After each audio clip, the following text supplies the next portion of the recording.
কুকথার রাজনীতির কুকথা এই যেন থামতেই চায় না, আর ভোট এলে তার ফুলঝুরি ছোটে।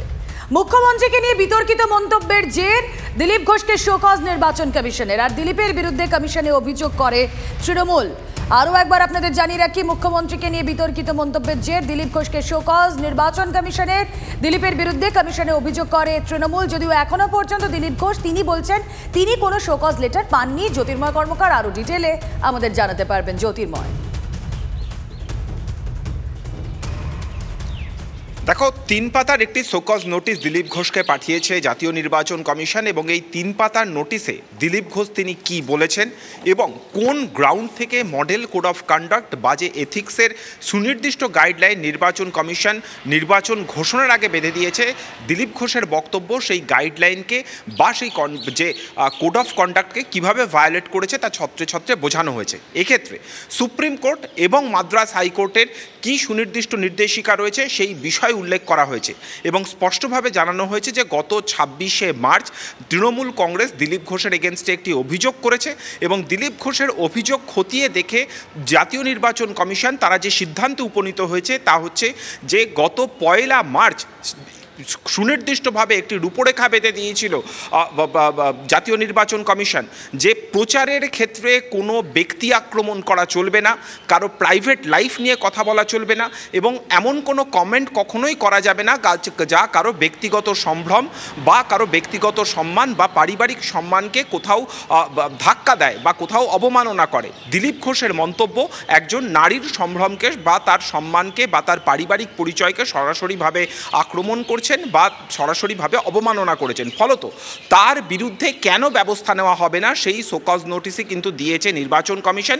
29শে মার্চ বেলা 5টার বিকেল 5টার মধ্যে তাকে জবাব দিতে হবে। যদি তিনি জবাব না দেন তাহলে তাকে ফার্দার আর কিছু জানানো হবে না, তার বিরুদ্ধে ব্যবস্থা গ্রহণ করবে নির্বাচন কমিশন। ফলত নজর থাকবে এবার দিলীপ ঘোষের দিকেই, তিনি 29শে মার্চ বিকেল 5টার মধ্যে এই শোকজের জবাব দেন কিনা।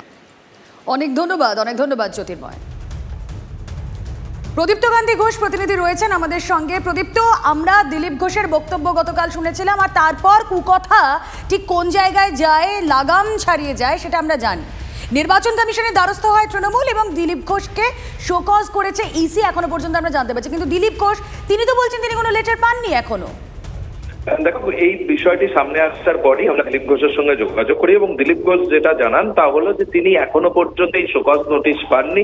শোকজ নোটিশ তিনি যদি পান তারপর যা পদক্ষেপ করার তিনি পদক্ষেপ করবেন, এবং তার যা বলার আছে কি কারণে তিনি এই ধরনের মন্তব্য করলেন, কেন মন্তব্য করলেন, তার সুস্পষ্ট জবাব তিনি নির্বাচন কমিশনকে জানাবেন।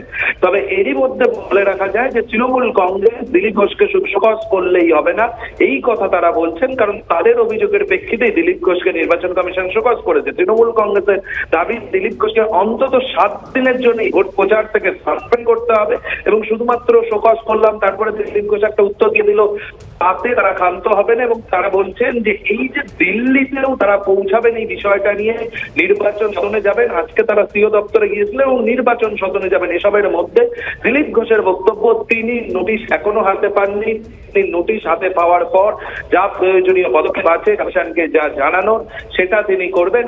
এখন দেখা যাচ্ছে তাতে দিলীপ ঘোষের হাতে 48 ঘন্টা সময় রয়েছে, ফলে তিনি এই সময়ের মধ্যে বিজেপির বর্ধমান কি করেন সেদিকেই নজর রয়েছে রাজনৈতিক মহলে। অনেক ধন্যবাদ প্রদীপ্ত। গতকাল ঠিক কি বলেছিলেন দিলীপ ঘোষ, কি বলছেন আজ, দুটো বক্তব্যই আপনাদের সামনে। দিদি গিয়ে গোয়াতে বলেন আমি গোয়ার মেয়ে, ত্রিপুরার আমি ত্রিপুরার মেয়ে, বাপ তো ঠিক করুন, যাত্রার মেয়ে হওয়া ঠিক নয়। প্রশ্ন হচ্ছে আমার ভাষা শব্দ প্রয়োগ নিয়ে বহু লোকের আপত্তি আছে, আমার পার্টিও বলেছে, অন্যরাও বলেছেন যে অসংসদীয়। যদি তাই হয় আমি তার জন্য দুঃখিত, কিন্তু আমি সঙ্গে সঙ্গে প্রশ্ন করব, তারই পার্টির এক নেতা, তারই পরিবারের এক নেতা, সে কাঁথিতে দাঁড়িয়ে গিয়ে আমার বিধায়ক দলের নেতার নামে, তার বাবার নামে এর চেয়েও খারাপ শব্দ বেরোলো, গালাগালি দেবে, কেন আমার বিধায়ক দলের নেতার কি মান সম্মান নেই?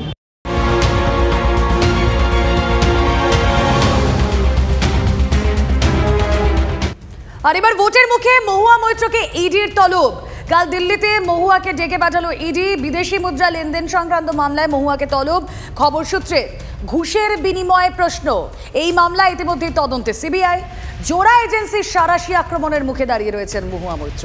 ব্যবসায়ী দর্শন হিরানন্দানিকে তলব করেছে ইডি। মহুয়াকে তলবে রাজনৈতিক প্রতিহিংসা দিচ্ছে তৃণমূল। দর্শন হিরানন্দানিকেই মহুয়া মৈত্র তার লগ ইন আইডির পাসওয়ার্ড এবং তার আইডির পাসওয়ার্ড এবং ডিটেলস দিয়েছিল, লগ ইন ডিটেলস দিয়েছিল। তো স্বাভাবিকভাবে তার ডাক পড়বে। সেই তো অভিযোগ করেছে যে তিনি তার কাছ থেকে কী কী নিয়েছে মহুয়া মৈত্র এবং তারপরে সেই আইডি তাকে দিয়েছে। এটা রাজনৈতিক প্রতিহিংসা পরায়ণতা ছাড়া কিছু না। যেভাবে নির্বাচনের আচরণবিধি চালু হয়ে যাওয়ার পরেও সারা ভারতবর্ষ জুড়ে বিরোধীদের বিরুদ্ধে সেন্ট্রাল এজেন্সিকে কাজে লাগিয়ে রাজনৈতিক প্রতিহিংসা পূরণ করা হচ্ছে, এটা রাজনৈতিক প্রতিহিংসার একটা প্রতিফলন। তারা যত এগুলো করবে তৃণমূলের প্রতি এই বাংলায় মানুষের ভোট তত বাড়বে। লোকসভা ভোটের মুখে নারদকাণ্ডে তৎপর সিবিআই। ম্যাথিউ স্যামুয়েলকে তলব কেন্দ্রীয় এজেন্সির। 4 এপ্রিল 11টায় নিজাম প্যালেসে তলব করা হয়েছে ম্যাথিউকে।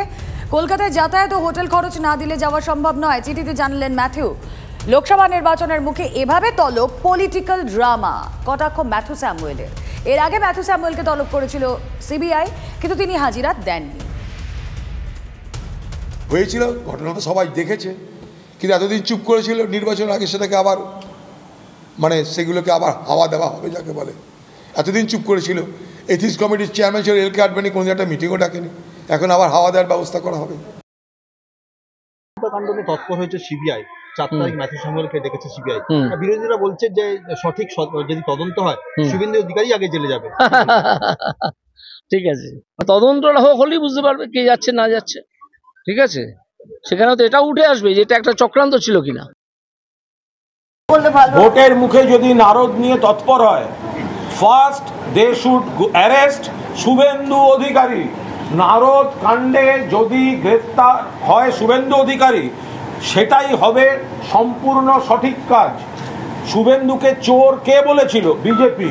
শুভেন্দুর ভিডিও কে ছেড়েছিল? বিজেপি। সিবিআই কে চেয়েছিল? বিজেপি। শুভেন্দুকে অ্যারেস্ট না করে নারদ নিয়ে কিসের তৎপরতা?